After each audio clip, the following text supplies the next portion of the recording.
Was the word, was the word. Beautiful Sunday action. And of course, it's Arthur Moats, and I am joined on this here Sunday special live edition with none other than the WRAL Channel 5 producer in Raleigh, North Carolina, the one and only Mark Bergin. Mark, good to see you, man. Good to have you on the live. And more importantly, man, we had ball last night, baby. How are you, man? Arthur, it's been too many moons since I've seen your face. And listen, Talk about I'm it. going to give you my takeaway right off the bat. The NFL needs to mandate that Cameron Little kicks with his left foot 70 yards. 70. 70. Oh, man. It is such a travesty that it's not going to officially count as a record. I'm like, yo, 70 down the pipe plus net? Come Like, on, it's man. one thing if you're doing that on the air. It's another thing if you're doing that when dudes are rushing at you. I still Seriously. can't believe that. It was unbelievable. But listen, the biggest takeaway, too, from the Steelers standpoint, and we could talk about the play of the rookies. We could talk about the play of the quarterbacks. Getting out of this game relatively injury-free. Cameron McCutcheon had a hamstring injury. But other than that, you walk away from this game with virtually no injuries. That's the That's what I biggest was win. looking for. That is Come the on now. biggest win coming out of this game, Arthur. Hey, absolutely. And when you think about, the different dudes that we knew weren't going to play, right? It was a long list of dudes that we obviously held out, but we still had some impactful guys, some guys that we're going to be leaning on at some capacity this season, whether we're talking that offensive line, who we definitely going to spend some time talking about them. I like what we saw there, but also some of these young receivers, man. Roman Wilson was out there. I mean, these are dudes that we want to see, step up and ultimately emerge as playmakers or guys we can just can trust to be consistent. But like you said, for them to get out of that stadium healthy, man, big time right there. Loved that. But let's break it down, man. All right. So obviously, we know there was offense, there was defense. What's your energy post game? Are you a guy that wants to talk offense first, or you a guy that likes to go defense first? We have to do offense, and it's got to be the All quarterback right, play. all It's right, got to all be the right. quarterback play. In an Yeah. alternate world, Mason Rudolph would have been your starter. I think he looked really sharp. He had one incompletion, and Mhm. that is really reassuring because while he's played with some of the players on the Pittsburgh Steelers, it's the first time we've seen him in Arthur Smith's system. So that first and foremost lets me know he was excited to be back. I thought he looked good. How about scoring a touchdown on the opening drive? Come Can we on, man. replicate that for the regular season? You got to go back to week 16 of the Ooh. 2023 season. The last time the Steelers scored a touchdown on the opening drive in regular Mhm. season play, who was the quarterback? Mason Rudolph. So you want to talk about quarterback play? I thought Mason was sharp. Skylar Thompson, too. I know we all want to say Will Howard's the next Ben Roethlisberger. Talk it, And I talk it. wanted to see Will Howard play. He's got the hand injury. Skylar Thompson says, whoa, whoa, whoa, not so Mhm. fast. I thought he was sharp as well last night.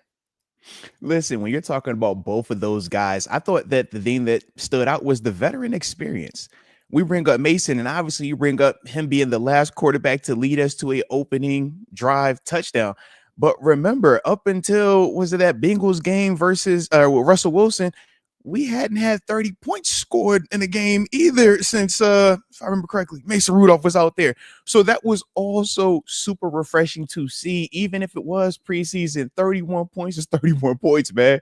It felt great to see that. It felt really good to just, like I said, feel the different ways that we were attacking and going about it. But then when you bring up Skylar Thompson, the forgotten quarterback in this conversation due to Will Howard's popularity, the familiarity that we have with Mason Rudolph, and obviously we know who Aaron Rodgers is. But Skylar Thompson is a guy that has started in a playoff game at the NFL level. He was on the road in Buffalo and did some good things in the game. I was in the stadium. I watched it. So when we look at Skylar Thompson, I thought last night you could just see where he looked calm. He looked in control. I thought Mason and Skylar both just looked in command of the offense. They didn't look like, there was their first time in the NFL stadium. They didn't look like their heads were spinning. And I thought that was a big reason why we were able to see this offense move well with both of those guys back there. And yeah, I think it does make it interesting now when we, think about where Will Howard is going to fit back into this equation after seeing these two dudes in stadium. And what a concept on that opening drive, Arthur.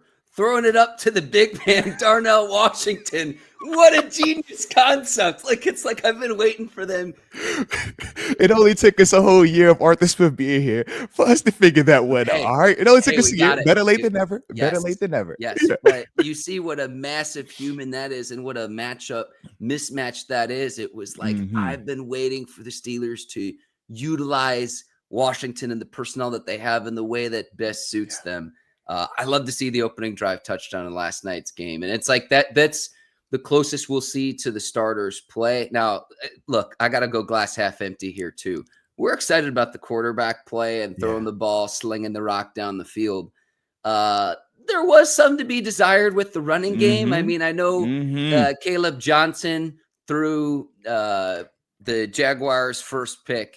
Travis Hunter into the dirt. He's playing both ways. It was fun to see, but other than that, it was at 2.6 yards a carry. So it's like, I'm excited about the passing game and the offense and the 30 points and all of that. The flip side of that is they got to make sure that they get the running game, on. Now, you mentioned a lot of the players that weren't playing, Jaylen Warren being one of them too. So it's like, look, with the preseason, we're excited football's back. Yeah. With all of these perspectives we have, Arthur, that we're sharing with listeners and viewers, I say this. It looks like the real thing. It smells like the real thing. It seems like the real thing. It's not the real thing. It's not. It's like a war reenactment. We're on a fire drill right now. It's all a fire drill, ladies and gents. The lights are flashing. They tell you, hurry up and get in line. Hurry up, single file line. Walk down here, find your nearest exit. It feels real. It's not the real thing, though, ladies and gents. This is for sure not the real thing right now.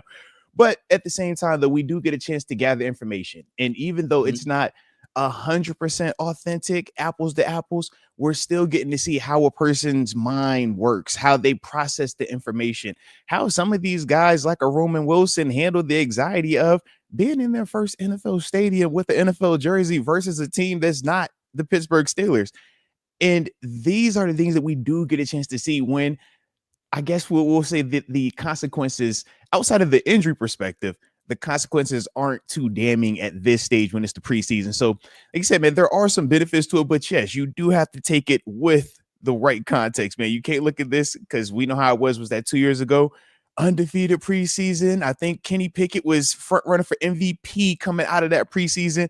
And yeah, man, we obviously know how the season reflected, very differently. So with that, yeah, we always have to gauge that, but it's always fun to see football back, man. Always fun. But can we talk about this offensive line real quick though? Because I know we want to talk to running backs, but we can't go this long. Can't go this long without at least acknowledging these dudes compared to what we had been hearing coming from training camp, and more importantly, what we had seen from them over the past couple of years. How'd you feel about that O-line group last night, man? So you like the clean pocket is what it sounds like to me, Arthur, where it's like, oh man, a quarterback who can climb the pocket like we haven't seen this step in years. up. What is this? Yeah. You want to see it. And if not for anything, Arthur, it's the draft capital that you've spent. Whether Broderick Jones, Troy Fautano work out at your tackle positions, you have to see. But considering you've spent first round picks on each of those players, it's huge. It's huge. And so with their development, I mean, the best way to develop, there's a lot that you can do in practice and training camp technique. You can't replicate the real live game speed. And there's not the same scheming in the preseason as you'll see during the regular season. It's much more vanilla, but it's more man on man where it's like, can you beat the guy across from you? And at least in terms of keeping the quarterbacks clean and upright in the passing game, you saw that especially on Mason Rudolph's touchdown pass to Washington, where it was just like you saw like lanes and you didn't see a lot of congestion, and you saw Rudolph as a pocket passing quarterback be able to step up and to deliver a strike. And that's what you want to see. You want to see more of that. But for a first game, and like I said, you come out healthy too. That's the biggest thing, where it's like that. You talk about a position group where you can't afford an injury. Offensive line, either of the tackles, offensive tackles are certainly one of them. And look, when you think about some of the injuries that we've even seen over this just past opening weekend of the preseason, it's some dudes that have been going down, and not just in the week to week variety. It's been some catastrophic, some serious injuries happening out there. So anytime we're able to get out that stadium with the dudes healthy, man, you for sure count your blessings with that one, man. Mhm. But except the simplicity of it being more of the man on man stuff, the simplicity of it being less schematics and more, can you just execute? Can you block this guy? And the reason why I emphasize that is we know in training camp, man, the reports that have come out there.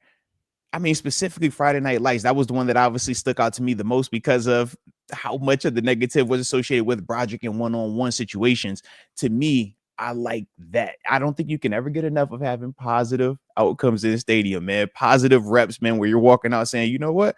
I did block good tonight. And it builds confidence because we know not just in terms of that running game, we're going to have to be better in terms of moving people off the front and obviously, getting that ball downhill. But as a whole, we know that in order for us to go truly where we want to go, over the past 5 years, running the ball hasn't been the issue. We talk about how you have the 1,000-yard runner, you can do that type of stuff, right? But we say, man, being able to throw the football, being able to have time to stretch the field is where we really need to see it.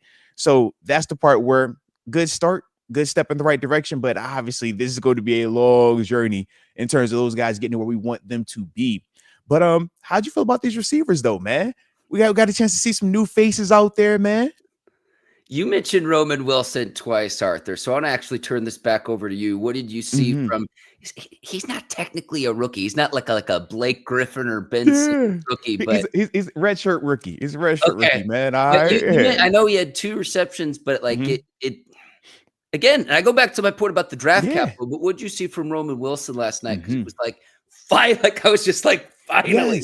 Finally. Yeah, so for me, the things that I took away immediately were I thought he was decisive running his routes, and I thought that he looked confident catching the football. It wasn't a large sample size, but when you think about what we've been hearing, right, whether it's Aaron Rodgers talking about, man, sometimes this guy gets in his own head. Sometimes he's not playing with the confidence, just knowing that he's good enough to be here. He's looking for approval from others. Just as a guy who's lived that life, man, and when you're out there and you're trying to prove it, whether you're the new guy or you're coming back from injury, sometimes you press a little bit harder, or sometimes you just get in your own head and it doesn't feel natural when you're playing. And we can all attest, man. We've seen guys that look like they're pressing a little bit harder. It's not coming to them fluid. It's not looking second nature. And I thought for Roman, he didn't look like that was his first time running a route in an NFL stadium in a game. He looked like he belonged. He looked confident. And I even like the fact that he didn't take any crazy hits when he had the ball in his hands either. Something that we will throw out there casually. But when you look at young players, they don't understand at times. Get what you can get and then get down, because you got to take care of your body. And when you get those D linemen, those linebackers that are chasing inside out on those plays, when you catch them on the perimeter and you're trying to get that extra 2 to 3 yards, well, we are coming full speed. And if you don't get down, you're going to take some serious shots. I mean, we all remember, I think it was with the Eagles Super Bowls at 2-3 years ago. Devontae Smith is running backwards and he gets absolutely crushed. I believe it might not have been Devontae, but running backwards, he gets crushed, man. To me, man, when I think of that, I'm like, yeah, that's a prime example of a dude that forgot in that moment. Get down, man. So to me, seeing Roman, I was like, you know what? I thought that those were some things that just instantly, seeing him first time in the stadium, I liked it. Now it's like, yo, build upon that though. Because this was just the first small sample size. You're not a Hall of Famer because you did something well in a preseason game. But these are good foundation pieces for you to build upon. They're going to give you confidence now when the real guys get out there in the regular season or it's late in the year. We're going to remember that, hey, you've already been showing you understand this feel for this. You already understand how to get in and get out. And that's the thing that's going to help him down the long run. Yeah, protecting your body, also protecting the football. Arthur, absolutely. You forgot one thing, though. And this is something I really liked. You forgot one thing. Yeah. The fact that he's talking smack with Travis Hunter. I love it. I love it. Let's go. Oh, yeah. Anybody can get talked to. Anybody gets talked to. I love that. Don't back down from anything out there, man. Exactly. But that was one other thing I noticed of beyond just the stat sheet and the reception. He's chirping a little bit. He's chirping. Yeah. But to say, so look, that's another thing that shows just some more confidence, right? Because you're not talking smack if you don't feel like you know what you're doing, or if you don't feel like you truly belong out there. And the fact that, yeah, Roman, man, he wasn't no, undrafted or no late round guy. He was also a high pedigree national champion, highly decorated player coming out in his own regard. And that's the thing that we're saying when we're talking about Travis Hunter. I mean, granted, it's a sidebar, but just him, offense, defense. We think about Travis Hunter and we talk instantly high name versus high name. And it's like Caleb Johnson is the guy that stiff-armed him, and you saw James Pierre in coverage against him. These aren't all pros. These are just new or younger guys trying to make it. And even you can see how they match up at times, man, because that's this level. There aren't bad players that are going to be out there on that field. But to me, man, I like what I'm seeing right now, though. But as much as I would love to sit here and talk more and more about these young offensive players, the Max Hurlemans of the world, the Keyshawn Williams of the world, even the Scotty Millers, who's not a rookie. Shout out to the vet. But what about this defense, though, man? Anybody stand out to you on defense, man? Because, that's where I naturally gravitate to. But since it's our first time, doing this live post-game, anybody on defense that caught your eye where you was like, you know what? I like that guy right there, man.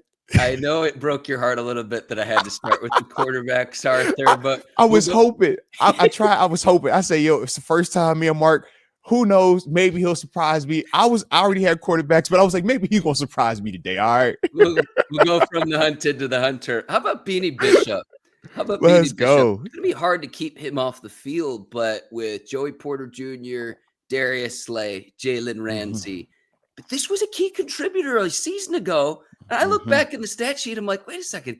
Didn't he have several? He had 4 interceptions as an undrafted rookie a year ago. How he is a pest reminds me of how the Steelers used to use Mike Hilton before Mike Hilton went to Cincinnati in the slot in the nickelback position. And I understand why you have to play the veteran corners that you have, but I hope that doesn't discourage Beanie. I hope that they can keep him even beyond the season.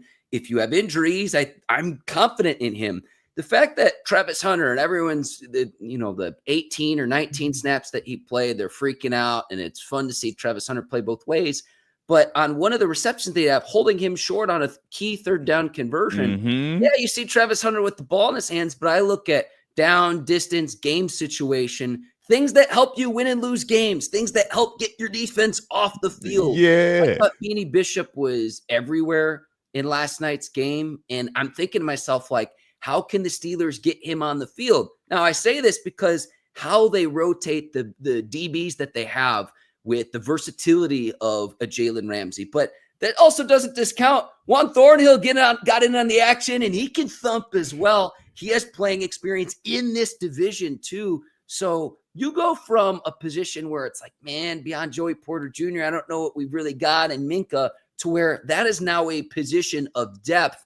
How the Steelers play their best DBs on the field when they go into a dime package, when they go into a nickel package. And the reason I mention this too, Arthur, is people bring up, well, you can only play 2 corners in your base 3-4 defense. How the NFL's played in 2025, you're only in your base defense about 25% of the time. So having sound defensive backs when you get into a nickel with 5 DBs on the field, those are the things that I took away in last night's game, where you can have confidence of guys that are going to be stuck on the sidelines because you can only have 5 or 6 at a time, but you got to try to get them out on the field because of what I saw. And that's a takeaway that, that's something you take away from a preseason game versus, we're excited about the 31 points and the quarterback play. Individual one-on-one matchups. I liked what I saw from Beanie Bishop last night. Man, let's go. Shout out to Beanie Bishop. I'm glad you brought him up too, man, because like you said, it's not easy when you see the just amount of defensive back talent that we brought in this offseason. Jalen Ramsey, Darius Slay, those aren't guys that are coming in here to be backups. Those aren't guys that are coming in here that are on vet minimum deals. We know their pay and who they are reputation-wise reflects they're the guys. So for a guy like Beanie, it is so easy, or it would be super easy for him to, pack it up, right? Put his head down. Woe is me. I'm just here. Those guys are going to get the opportunity, but it's not fair. But instead, you see this kid working, man. And I thought that was really prevalent, man. Not just, when you're talking about how he was in coverage and stuff, but the physicality, man. The things that we want to see from Beanie that have made us grow fond of him. That was on display last night. But also, granted, it was a vanilla situation in terms of the coverages, but nobody was running free, right? We weren't looking at this thing saying, man, all right, coverage issues. There's somebody dropping coverage, because we know those are some of the concerns at times last year with young Beanie when he was out there, just because he was the baby of the group. But to me, seeing him play like that, I think that that's part of the impact of a Ramsey and a Slay being here. Now, guys that were starters a year ago, they become your depth players. So now you feel so much more confident, like you said, that if an injury were to happen, or if somebody were to go down, and or they just needed a blow for a player or two, you feel confident that you have guys like Beanie Bishop who have made plenty of plays in stadium coming off of the bench. You feel confident in a guy like Brandon Echols, who also last night made some nice plays. Veteran player, been in this league for a while now. We bring up Juan Thornhill and Chuck Clark, who both made nice plays last night. But both of these dudes have had multiple starts, have had multiple years of experience. And to me, it just looked like veterans out there. The same way we highlight Mason Rudolph and Skylar Thompson's veteran presence and how they just looked in command. That's how some of them dudes on that secondary looked. And that's only going to benefit us in a major way, because we know how, as the season goes, man, sometimes you're not going to always have the guys that started week one out there for whatever reason. But you want to at least feel confident that you got talented players, productive players, guys that know what they're doing. And it's not going to be a major drop off when those younger guys or less known guys get out there. All right, Arthur, we were 20 minutes in? I made you wait long enough. I see the twinkle in your eye, my friend. Come on, man. I'm waiting. Peyton Wilson suplex. I know you want to talk about it as a linebacker. You seen it? Yeah. You seen it? Hey, low-key, he is super strong, though, man, because that wasn't even in like a position where you should be able to just pick this grown man up like that. That was fire, though. I absolutely loved it. I absolutely loved it. I said, thank you. Football's back. Thank you. I appreciate it, Peyton. I appreciate it. Yes. Listen, sometimes there's got to be ebb and flow, and if we would have started right off the bat with that, man, everything would have been downhill in this episode. Suplex City, baby. Suplex City. Let's get it. You love to see it. And it's like, whenever you see that in a football game, the old school, like, meathead football fan in me is like, that's not a penalty. It's just football. Like, just ball. Yeah. Just ball. Yeah. You love to see it, though. I mean, second year out of NC State, and how that inside linebacker rotation goes. Obviously, Patrick Queen doesn't play. Cole Holcomb coming back for the first time since the 2023 season. Shout out to the brotherhood, baby. Yeah, so how those inside linebackers rotate, something that you want to see. But Peyton Wilson, like, listen, in Raleigh, I think I've told you this, Arthur, but when NC State played Notre Dame in Peyton Wilson's last season, they tracked the GPS speed of all the different players. And the NC State head coach, Dave Dorn, was saying that Wilson was clocked at running faster than like 25 miles per hour, 26 miles per hour. And it's like the fastest they've ever clocked a player. So the dude can fly around the field. Again, staying healthy is a big thing, but seeing that suplex in last night's game, it's just like, man, this is what I've been waiting weeks for this summer. And this was like the first time over the weekend where I'm like, it's Saturday. I'm like, yeah, I could watch some football games. I'm ready, man. Like, I can watch some ball, man. Yeah. And getting to see that last night, I knew you'd appreciate that as a former linebacker, Arthur. That's just awesome to see. It's awesome. No, without a doubt. And like I said, I'm fond of Peyton Wilson just personally, man. Watching his development, his growth at the position, and looking at him last night, something that also stood out to me was this. He was the green dot. Why is that important? We talk about when you got that green dot, you're the one that the coach is talking to directly. You're the guy that, hey, I don't even get that extra 5 to 10 seconds to catch my breath because I have to articulate the call. And then if you have a question after I articulate it to you, I have to be able to answer that right then and there. It's more of a leadership role, and it takes more of a burden. It puts more of a burden on your plate. And we've seen guys struggle with that. We talked about it at times with Patrick Queen last year, how, that takes a little bit of time getting acclimated to. But I thought Peyton looked good with the green dot on him, man. I thought that he communicated well. And granted, vanilla defense. It was a lot of base cover 3, not a lot of exotic stuff going on out there. So from a communication standpoint, it did kind of make it a little bit easier on him. But as a dude who's had that green dot on before, man, in those stadiums, it doesn't matter preseason or regular season. It's a lot. And to me, man, to see him still be able to have that type of energy, still make plays, and have the energy to not just make a tackle, suplex city somebody. Come on, man.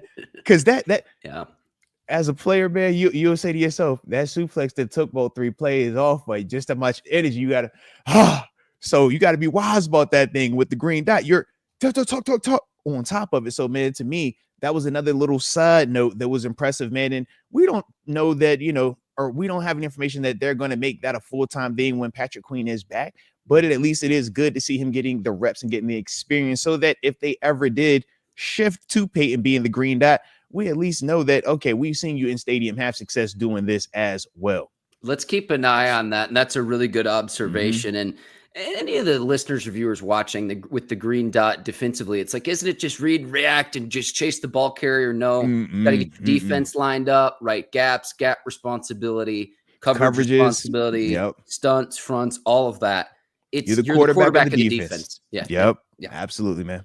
We're on the same page with it. Yeah. Hey, and since y'all are in here, though, chat, how about y'all hit the like button one time for the culture? And of course, don't forget to subscribe either if y'all are enjoying me and Mark as we are doing our game recap, having a little blast with it on this here Sunday.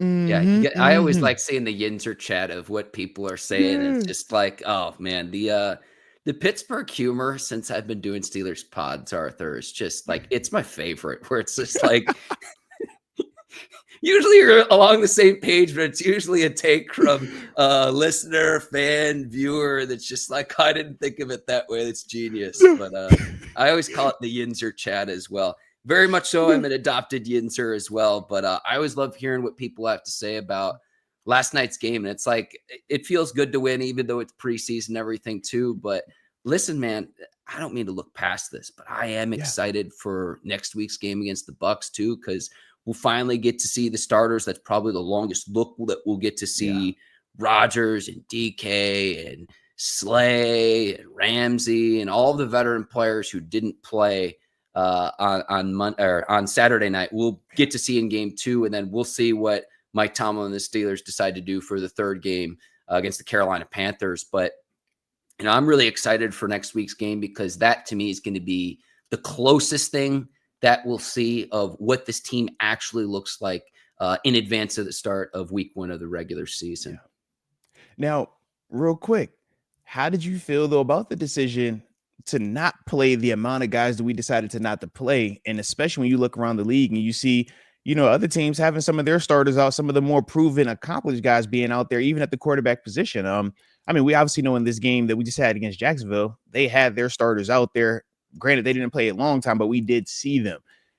How did that make you feel knowing that we didn't play any of our guys or not a lot of our guys out there? I'm okay with it, but I would say you probably need more of an extended look in this second game beyond just a drive or two.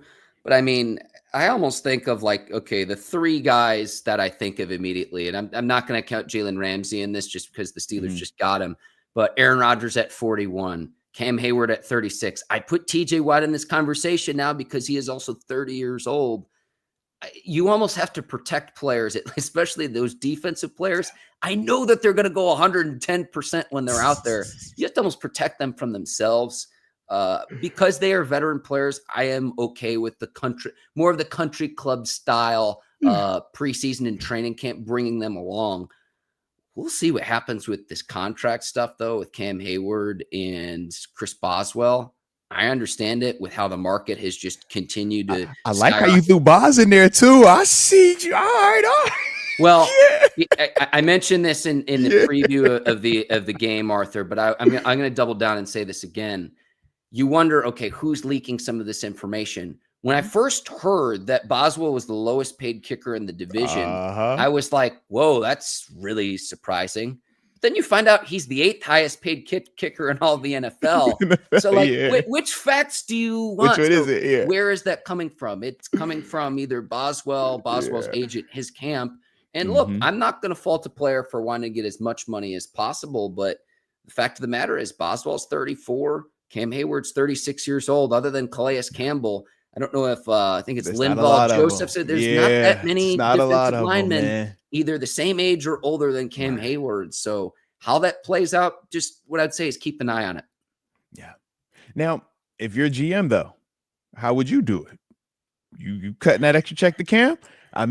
The production over the past 3 years, we know the only year that it was down was the injury year, but then he came back just last year. Gave you production, gave you full 17 plus 17 starts. What's your energy on it? Why we on the back end of this thing? Maybe a little bit more, but at the same time, I'm like, is Cam Hayward really going to hold out? Like, Good point. it's tough. And I mean, this is why if you're Omar Khan, that's why you make the big bucks for what you do.